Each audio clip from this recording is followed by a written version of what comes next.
আজকে একটি বিশেষ খবর দেওয়ার জন্য আপনাদের সামনে হাজির হলাম। সেটি হচ্ছে বাংলাদেশের জুলাই সন্ত্রাসী এবং বাংলাদেশে যে মব সন্ত্রাস শুরু হয়েছে সেই মবের গডফাদার হাসনাত আবদুল্লাহকে ব্রিটিশ পুলিশ খুঁজে বেড়াচ্ছে। ফৌজদারি অপরাধের অভিযোগে তার বিরুদ্ধে ফৌজদারি অপরাধের অভিযোগ আনার পর পুলিশ এখন তাকে খুঁজে বেড়াচ্ছে। যেই কোনো সময় পুলিশ তাকে গ্রেপ্তার করতে পারে অথবা তাকে পুলিশ স্টেশনে গিয়ে পুলিশের কাছে তার সাক্ষাৎকার বা তার জবানবন্দি দিয়ে আসতে হবে। আপনাদের কাছে অবাক মনে হচ্ছে? না, এটি মোটেও অবাক করার কোনো খবর নয়। কারণ গতকাল 19শে জুন শুক্রবার লন্ডন থেকে একটু দূরে একটি শহর রয়েছে। সেই শহরটির নাম হচ্ছে ক্যামব্রিজ বিশ্ববিদ্যালয়ের কারণে এই শহরের নামটি শুধু বাংলাদেশ নয়, সারা পৃথিবীর মানুষে এই শহরের নামটি জানে। সেই শহরে হাসনাত আবদুল্লাহ তার কিছু সাঙ্গপাঙ্গ নিয়ে ওই শহরে একটি গাড়ি নিয়ে টহল দিচ্ছিলেন। এমতো অবস্থায় এক বাঙালি তার একটি ছবি তুলেছিল। তার সাথে আর কেউ ছিল না, তিনি একা ব্যক্তি ছিলেন। তিনি কোনো রাজনৈতিক সমাবেশেও যাননি অথবা তার সাথে কোনো রাজনৈতিক গোষ্ঠী বা জনসংখ্যা বা কোনো কেউই ছিল না, তিনি একা ছিলেন। তো তাকে একা পেয়ে তারা এসে বলল, আমার ছবি তুললি কেন? তিনি বললেন, ভালো লেগেছে, ছবি তুলেছি, অসুবিধা কি? রাজনীতি যারা করে তাদের ছবি তো তোলাই যায়। এখন খেয়াল করে দেখেন, তারপর ওই ব্যক্তিকে একা পেয়ে তাকে মারধর করেছে হাসনাত আবদুল্লাহ এবং তার সাঙ্গপাঙ্গরা। কে কি পরিমাণ মেরেছে সেটা তো আর আমি দেখিনি, আপনারাও দেখেননি। কিন্তু পরবর্তীতে এই যে সারাউন্ডিং যে মানুষ আছে তারা বিপদ মনে করে পুলিশের কাছে ফোন করেছে 999। এই দেশে এটা হচ্ছে বিপদকালীন সময়ের ফোন নাম্বার। এই নাম্বারে ফোন করার পরে পুলিশ উপস্থিত হয়। একাধিক পুলিশ, কয়েকটি গাড়ি নিয়ে পুলিশ এসে সেই ব্যক্তিকে রেস্কিউ করে হসপিটালে নিয়ে যায়। তাকে ইনজিউর্ড করা হয়েছে। খেয়াল করে দেখেন, একটি ছেলে ছবি তুলেছে, তার জন্য তাকে ইনজিউর্ড করা হয়েছে। ইনজুরি হওয়ার ফলে পুলিশ দ্রুত তৎপরতা চালিয়ে সেই সন্ত্রাসীদের একজনকে গ্রেপ্তার করার পর তার জবানবন্দির ভিত্তিতে সেখানে হাসনাতেরও নাম আসে যে এই হাসনাত তাদেরকে প্রণোদনা দিয়েছে, তাদেরকে উৎসাহিত করেছে একে মারার জন্য। ফলে হাসনাতের নামে এখন ক্রিমিনাল ইনভেস্টিগেশন চলছে। পুলিশ হাসনাতকে যেই কোনো সময় হয় অ্যারেস্ট করবে, না হয় থানায় গিয়ে হাসনাতকে তার জবানবন্দি দিয়ে আসতে হবে। এখন বিষয়টি খেয়াল করে দেখেন, বাংলাদেশের সমস্ত সভ্যতা ধ্বংস করে, রুল অফ লকে ধ্বংস করে, সুপ্রিম কোর্টের বিচারপতিকে পর্যন্ত সন্ত্রাস করে নামিয়েছে। শত শত মানুষের ঘরবাড়ি সন্ত্রাস করে মব করে জ্বালিয়েছে। 267 জন লোককে রাস্তার উপরে মব করে পিটিয়ে মেরেছে, যেটা রেকর্ডেড ডক্টর ইউনূসের যুগে। এই মব সন্ত্রাসী লন্ডনে এসছে। আপনারা অনেকেই জানেন কি যে লন্ডনে সে ক্যামব্রিজ ইউনিভার্সিটি তাকে দাওয়াত দিয়েছে, সেখানে গিয়ে কি করবে? তিনি বক্তৃতা দিয়েবে। কথাটি ডাহা মিথ্যা। তাকে লন্ডনের কোনো ইউনিভার্সিটি দাওয়াত দেয়নি। তিনি যেটা করেছেন যে এই দেশে আমাকে আপনারা দেখে থাকেন যে প্রায় সময় এই ব্রিটেনের যে পার্লামেন্টের দুটি কক্ষ রয়েছে, উচ্চ কক্ষ এবং নিম্ন কক্ষ। উচ্চ কক্ষের নাম হচ্ছে লর্ডস, আর নিম্ন কক্ষের নাম হচ্ছে House of Commons. House of Lords এবং হাউস অফ কমন্সে অসংখ্য কনফারেন্স সেন্টার রয়েছে, ছোট ছোট রুম আছে, আবার বড় বড় কনফারেন্স হলও আছে।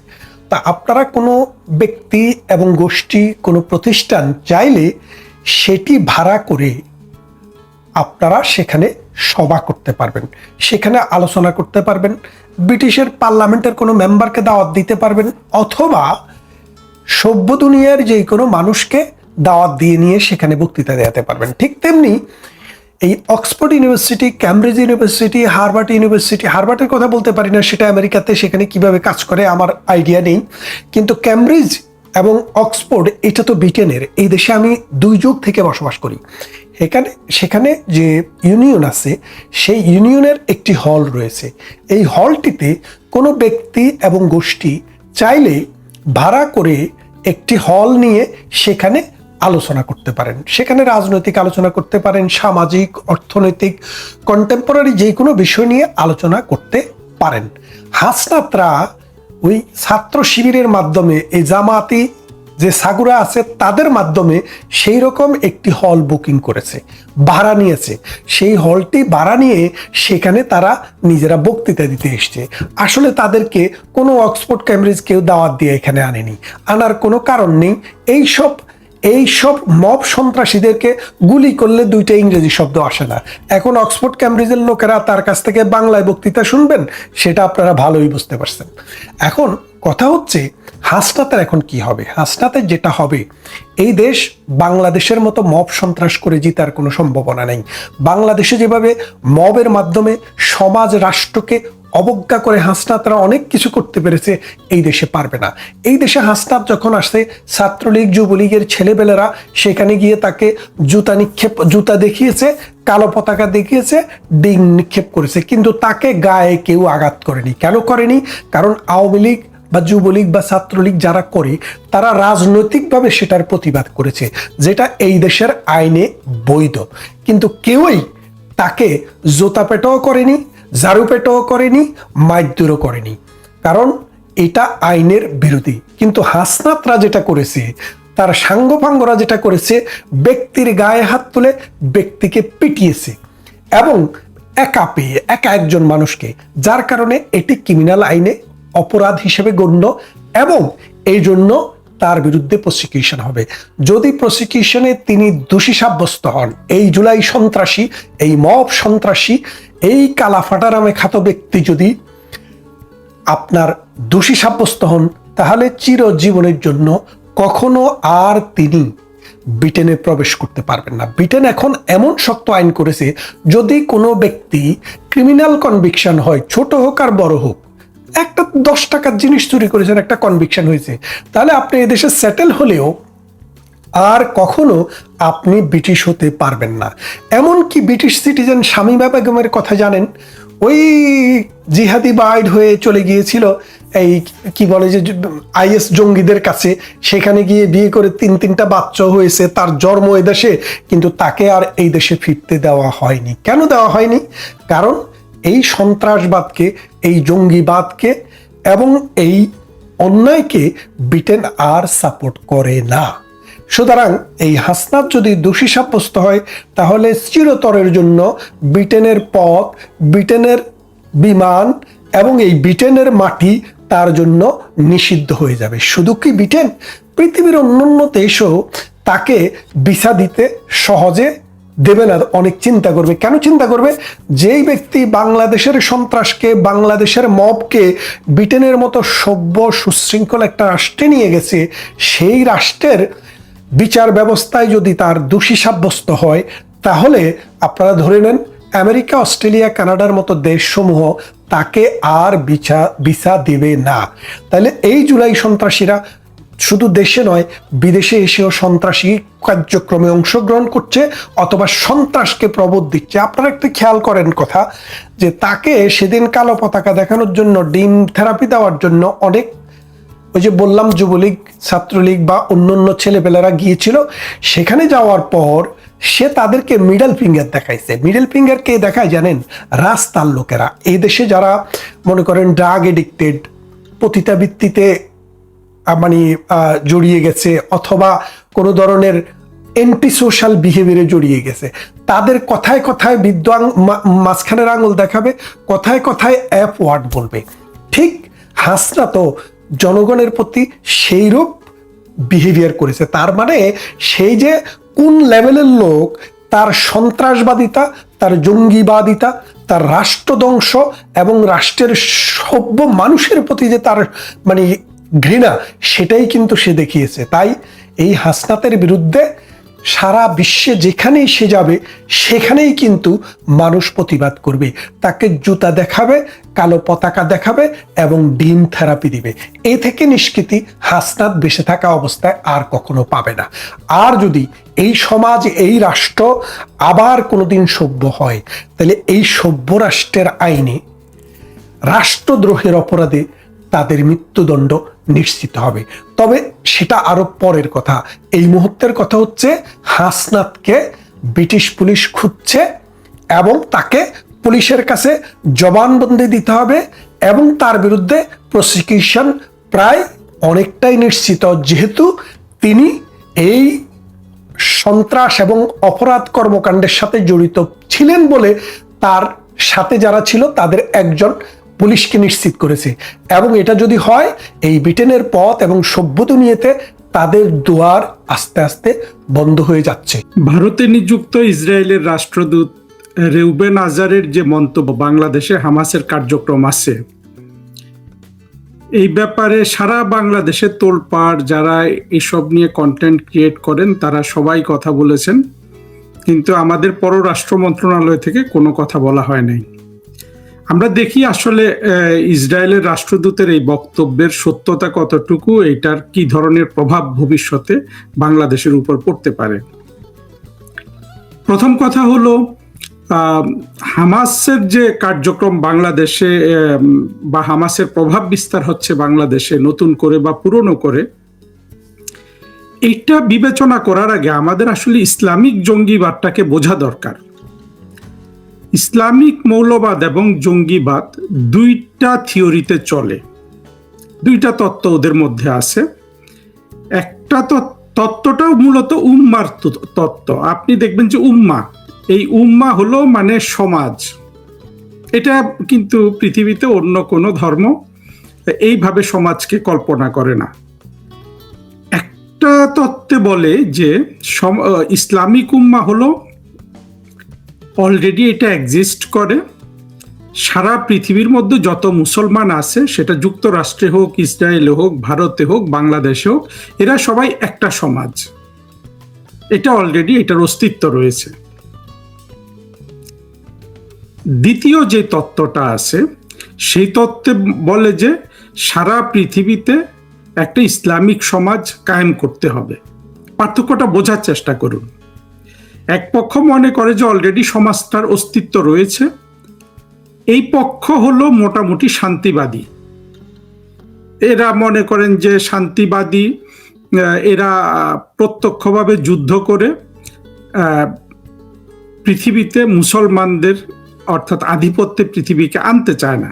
তারা যেভাবে পৃথিবীতে মুসলমানরা আছে, তারা সবাই একটা সমাজের অংশ মনে করে। আর দ্বিতীয় অংশ মনে করে যে উম্মা কায়েম করতে হবে, অর্থাৎ যুদ্ধ করে সকল অমুসলিমকে পরাজিত করে সারা পৃথিবীটা মুসলমানদের জন্য তৈরি করতে হবে। এই পার্থক্যটা না বুঝলে আপনি হামাসের ওই কথায় আমরা যেতে পারবো না।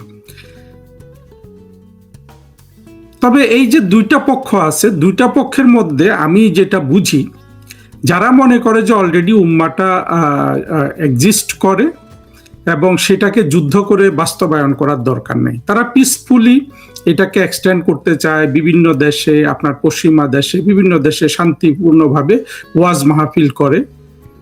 আর আরেক দল হলো যে যুদ্ধ করে এটাকে এস্টাবলিশ করতে চায়। বাংলাদেশের যে ইসলামিক জঙ্গিবাদ মৌলবাদ যেটা বাংলাদেশে প্রতিষ্ঠিত, বিশেষ করে ওয়াজ মাহফিল এবং জামাত হেফাজত থেকে আমরা যেটা জানি, তাদের বক্তব্যটা হলো যে আমি যে দ্বিতীয় পক্ষ বললাম যে যুদ্ধ করে সারা পৃথিবীতে সকল অমুসলিমকে পরাজিত করে ইসলামিক উম্মা কায়েম করতে হবে, অর্থাৎ ইসলামী উম্মার অধীনে থাকবে সারা পৃথিবী। যেখান থেকে আমরা জানি যে জিজিয়া কর ইত্যাদি দেওয়ার যে প্রশ্নটা আছে, যে এই মুসলমানরা যখন সারা পৃথিবী এইভাবে সারা পৃথিবীতে রাজত্ব কায়েম করবে, সেখানে কোনো অমুসলিম জিজিয়া কর দিবে। এইটাও একটা প্রতারণামূলক থিওরি। আসলে মূল থিওরি হলো যে হয় মেরে ফেলা হবে যে কোনো অমুসলিমকে, অথবা মুসলমান হইতে বাধ্য করা হবে। এবং এই মেরে ফেলার মধ্যে কিন্তু মুসলমানরাও রয়েছে। সে যে মুসলমান ধরেন মামুনুল হকের মতো হবে না, তাকে মেরে ফেলা হবে। যে মুসলমান জামাতের শফিকের মতো বা মাসুদের মতো কিংবা ফুয়াদের মতো হবে না, তাকেও মেরে ফেলা হবে। সেখানে হিন্দু, বৌদ্ধ, খ্রিস্টানদের মেরে ফেলা তো কোনো বিষয়ই না। এটা কিন্তু ওদের স্বপ্নে আছে, কিন্তু ওটা ওরা বলে না। জিজিয়া কর দিয়ে ওরা বলে যে অমুসলিমদের আরো অনেক ধরনের তত্ত্ব আছে, ওগুলো আমাদের জানার দরকার নেই। এই দ্বিতীয় শ্রেণীর মুসলমান যারা, মানে দ্বিতীয় শ্রেণীর জিহাদি যারা যুদ্ধ করে মুসলমানদের আধিপত্য পৃথিবীতে, অর্থাৎ মুসলমানদের বিজয়, এটা তারা ধর্মীয় নানানভাবে ধর্মীয় বয়ান, পুস্তক বা ভবিষ্যৎবাণী এগুলো এর সাথে যুক্ত করে। আপনারা ওগুলো জানেন, সব কথা এখানে বলার প্রয়োজন আছে বলে আমি মনে করি না। এই দ্বিতীয় শ্রেণীর অংশ হলো হামাস, দ্বিতীয় শ্রেণীর অংশ হলো বাংলাদেশের জামাত, বাংলাদেশের হেফাজত এবং বাংলাদেশের ওয়াজকারী হুজুররা, খুব সুস্পষ্ট। ফলে ইসরায়েলি দূতের এই যে বলা যে বাংলাদেশের হামাসের কার্যক্রম বর্ধিত হচ্ছে বা হামাস আসা যাওয়া করছে এবং তারা সেখানে নজর রাখছে, এটা একেবারে ইদানিং কত কি ঘটেছে এটা আমি জানি না, কিন্তু মূলত হামাস এবং জামাত এবং আপনার আরো যারা আছে হেফাজত এবং ওয়াজকারী হুজুররা, এরা আইডিওলজিক্যালি একই জিনিস। এবং হামাসের আবির্ভাব কিন্তু এই যে যেটা two nation theory, two state solution যেটা ইসরায়েলে করা হয়েছিল, আপনাদের মনে আছে কিনা, প্রেসিডেন্ট ক্লিনটনের সময় ইসরায়েলের প্রধানমন্ত্রী আইজাক রাবিন আর প্যালেস্টাইনের নেতা ইয়াসির আরাফাত, তারা শান্তি চুক্তি করেছিল এবং টু স্টেট সলিউশনের একটা আশা তৈরি হয়েছিল। পরবর্তীতে হামাসের উত্থানের মাধ্যমে সেই আশাটা শুধু ধ্বংসই করা হয় নাই, আমরা তো সাম্প্রতিককালে যেটা দেখেছি যে গাজায় কত মানুষ মরেছে। মুশকিল হলো মুসলমানরা এখানে হামাসের কোনো দোষ দেখতে পায় না, অর্থাৎ মুসলমানরা বাস্তবতাটাকে কোনোভাবেই গুরুত্ব দিতে চায় না। এর জন্য ওরা যত ধরনের মৃত্যু আছে সেগুলোকে তারা মানে মৃত্যুবরণ করে ধ্বংস হয়ে যাবে, কিন্তু কোনো বাস্তববাদী সলিউশন তারা অ্যাচিভ করবে না।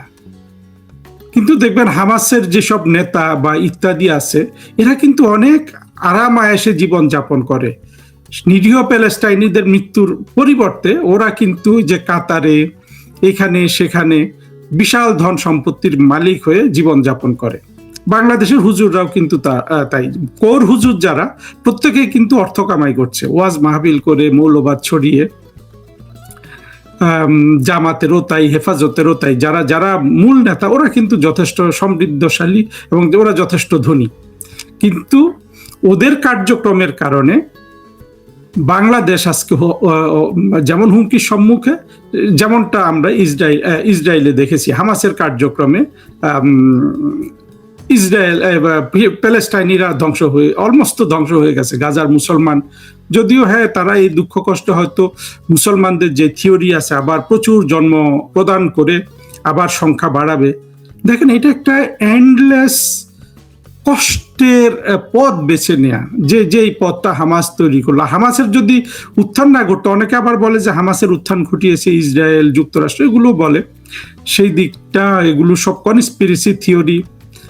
কিন্তু আমি যেটা বুঝি খোলা চোখে, মানে মৌলবাদী মুসলমানরাই এই ভ্যাকুয়ামের সুযোগটা নেয়, অর্থাৎ প্যালেস্টাইনের যারা মূল নেতৃত্ব, যেটা ইয়াসির আরাফাতের যে ধারাটা আছে, সেই তাদেরকে কিন্তু, আর তাদের মাধ্যমে প্যালেস্টাইনি জনগণের যে মুক্তি আসবে সেই সুযোগটা কিন্তু হামাস দেয়নি। এইটার প্যারালেল আপনি দেখবেন যে আমাদের মুক্তিযুদ্ধে দেশ স্বাধীনের পরে বাংলাদেশের যে একটা আধুনিক গণতান্ত্রিক রাষ্ট্র হওয়া, তার সুযোগ কিন্তু বাংলাদেশের জামাত, হেফাজত এবং তার সাথে যারা আপনার মুক্তিযুদ্ধ বিরোধী, এমনকি আপনি বিএনপিকে অবশ্যই নির্দ্বিধায় এখানে সংশ্লিষ্ট করতে পারেন, তারা কিন্তু বাংলাদেশের বিকাশটাকে রুদ্ধ করে দিয়েছে। ইসরায়েলের রাষ্ট্রদূতের এই কথা আমি অন্তত বিশ্বাস অবিশ্বাসের জায়গায় দেখছি না, কিন্তু যেই জায়গাটা আমাদের দেখতে হবে সেটা দেখেন, ইউনূস বাংলাদেশে ক্ষমতায় আসার পরে যেইভাবে জঙ্গিদের জেল থেকে ছেড়ে দিয়েছে, যেইভাবে আপনার পাকিস্তানি জঙ্গি সেনাবাহিনী বিভিন্ন পর্যায়ে আপনার কানেকশন তৈরি করা হয়েছে, এমনকি আফগানিস্তানের ডেলিগেশন বাংলাদেশে এসে, বাংলাদেশের ডেলিগেশন মামুনুল হকদের নেতৃত্বে আফগানিস্তানে গেছে, এগুলো আমরা ভেবেছিলাম যে কারো চোখে পড়ে নাই। ইসরায়েলের রাষ্ট্রদূতের এই মন্তব্যের ফলে আমরা সুস্পষ্টভাবে দেখলাম যে আসলে পৃথিবী কিন্তু এদেরকে কিন্তু আপনার পর্যবেক্ষণ করছে। এতদিন হয়তো মনে হয়েছিল যে না, এগুলো সব গোপনে হয়েছে, আওয়ামী লীগকে বাংলাদেশে নিশ্চিহ্ন করে দেওয়ার জন্য নানান ধরনের ফন্দি ফিকির করছে মৌলবাদীরা, এবং তারা তাদের ঘনিষ্ঠ মিত্র পাকিস্তানে এবং আফগানিস্তানে যারা আছে তাদের সাথে আপনার যোগাযোগ বাড়িয়েছে, আপনার কি বলে কোঅর্ডিনেশন, কোঅপারেশন, এগুলা বাড়িয়েছে। এখানে যদি হামাস যুক্ত হয় আপনি অবাক হতে পারেন, আমি কিন্তু অবাক হব না। ইসলামিক জঙ্গিবাদ এমন একটা জিনিস, হামাস যদি এখানে এসে তারা যদি হামাসের থেকে যদি জামাত ধরেন বুদ্ধি চায় যে তোমরা যেভাবে যেই স্যাক্রিফাইস করছো, 40-50 হাজার মরে গিয়ে সারা পৃথিবীতে তোমরা যেভাবে খবর করে ফেলছো, আমরা এগুলো কিভাবে করতে পারি, হামাস থেকে তারা কিন্তু আপনার বুদ্ধিও নিতে পারে। ফলে এই সময় যে হামাসের আনাগোনা বাংলাদেশে হয় নাই, এটা কিন্তু আপনি আমি কেউ কিন্তু নিশ্চিতভাবে বলতে পারবো না। এবং আপনারা যদি মনে করেন যে ইসরায়েলের রাষ্ট্রদূত কোনো তথ্য ছাড়া, কোনো কিছু ছাড়াই এটা বলেছে, ভাবতে পারেন। আমি সত্যটা জানি না, কিন্তু আমি যেটা বিশ্বাস করি যে হামাস যদি বাংলাদেশে এর মধ্যে এসে থাকে, হামাসের সাথে যদি জামাত, হেফাজত, ওয়াজকারীদের যোগাযোগ হয়, এতে অবাক হওয়ার কিছু থাকবে না। এবং সাধারণত ইসলামিক জঙ্গিরা কিন্তু এই ব্যাপারে তাদের একটা নিজস্ব একজন আরেকজনকে প্রোটেক্ট করার একটা আপনার ইতিহাস আছে। বিন লাদেনের কথা আপনাদের মনে আছে কিনা?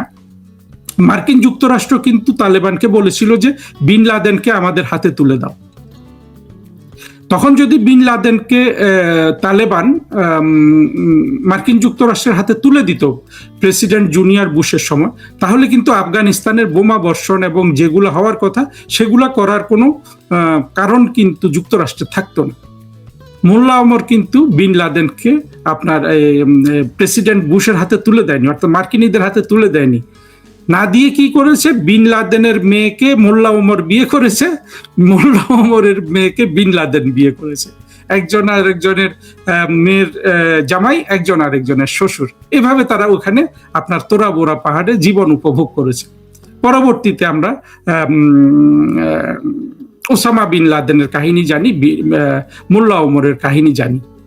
এই যে ওদের মধ্যে যে নিজস্ব যে কানেকশন এবং একজন আরেকজনকে যে প্রোটেক্ট করে, এইটার নিরিখে যদি আপনি চিন্তা করেন, আমি কিন্তু ইসরায়েলের রাষ্ট্রদূতের এই বক্তব্যে আমি অন্তত অবিশ্বাস করব না। আমি বিশ্বাস অবিশ্বাস কোনোটাই করব না, কিন্তু আমি মনে করি যে বাংলাদেশে হামাসের আনাগোনা, জামাত, হেফাজত, ইউনূসের আমলে এইটা একেবারে অবিশ্বাস্য কোনো ঘটনা হবে না।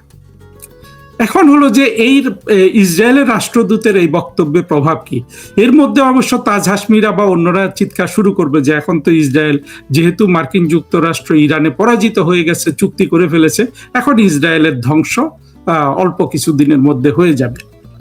আচ্ছা, ধরে নিলাম ইসরায়েলের ধ্বংসই অল্প কিছু দিনের মধ্যে হয়ে যাবে, কিন্তু যেইভাবে ইসরায়েলের রাষ্ট্রদূতের একটা মাত্র বাক্য যেইভাবে তোলপাড় করেছে এবং সারা পৃথিবীতে বিভিন্ন জায়গায় এটা নিয়ে কথা হচ্ছে, খবর হচ্ছে, তার মানে হয়তো বাংলাদেশের জঙ্গিবাদ, মৌলবাদ নিয়ে একটা নতুন অ্যাওয়ারনেস বিল্ড আপ হয়েছে। এর সাথে তো আপনি দেখছেন যে বাংলাদেশে নানান ধরনের অস্থিরতা কিন্তু সৃষ্টি হয়েছে, এর মধ্যে অনেকগুলো অস্থিরতা হয়েছে। আমি সেগুলো এখানে গেলে এই ভিডিওটা বড় হয়ে যাবে।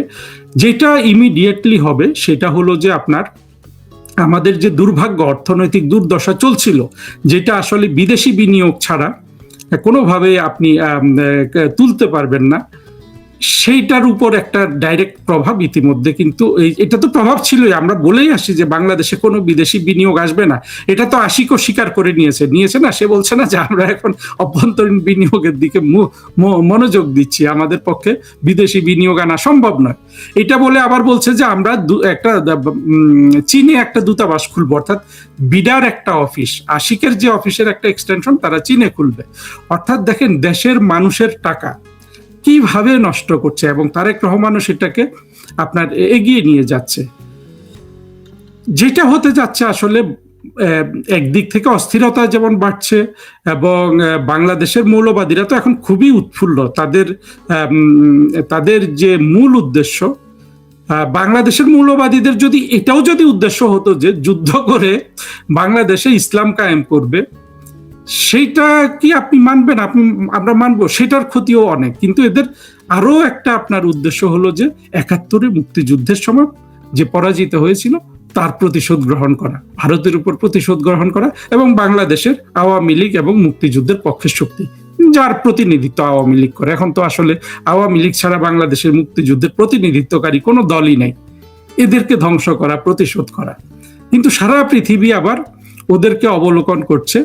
একমাত্র এই জিনিসটাই যদি আপনি শুধু ইসরায়েলের রাষ্ট্রদূতের কথা থেকে গ্রহণ করেন, তাহলে আপনি দেখবেন যে আমাদের যে ব্যবসা বাণিজ্য, বিদেশিদের সাথে যোগাযোগ, যেটা অলরেডি রুদ্ধ হয়ে গেছে, সেখানে এটার আরো নেতিবাচক প্রভাব পড়বে।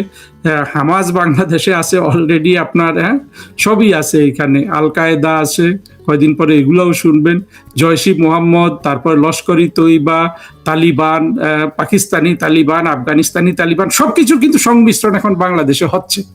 বাংলাদেশের যে তরুণদের যে আশা আকাঙ্ক্ষা, বিদেশে যাবে, পড়াশোনা করবে, বাংলাদেশের ব্যবসায়ীদের বিদেশের সাথে ব্যবসা বাণিজ্য করার আকাঙ্ক্ষা, বাণিজ্য করার, রপ্তানি করার আকাঙ্ক্ষা, প্রত্যেকটার উপর কিন্তু এইসবের প্রভাব আছে। এখন সেখানে ইসরায়েলি রাষ্ট্রদূতের এক বাক্য বললো কি বললো না, এটা ছাড়াও কিন্তু এই প্রভাবটা রয়ে গেছে যে বাংলাদেশ একেবারে সব দিক থেকে আপনার অর্থনৈতিকভাবে, এমনিতে তো প্রচুর অস্থিরতা চলছে সমাজে, বাড়তি বা যেটা মূল যে ইয়েটা হলো যে বাংলাদেশ কিন্তু অর্থনৈতিকভাবে যে পঙ্গুর হতে চলেছে, সেইটা কোনোভাবেই থামানো যাচ্ছে না। এবং সবাই কিন্তু বাংলাদেশের জঙ্গিবাদ, মৌলবাদকে আসলে আপনার অবজার্ভ করছে, পর্যবেক্ষণ করছে। এইটা আমরা শুধু একটা নতুন নমুনা দেখলাম এই ইসরায়েলের রাষ্ট্রদূতের কথার মাধ্যমে।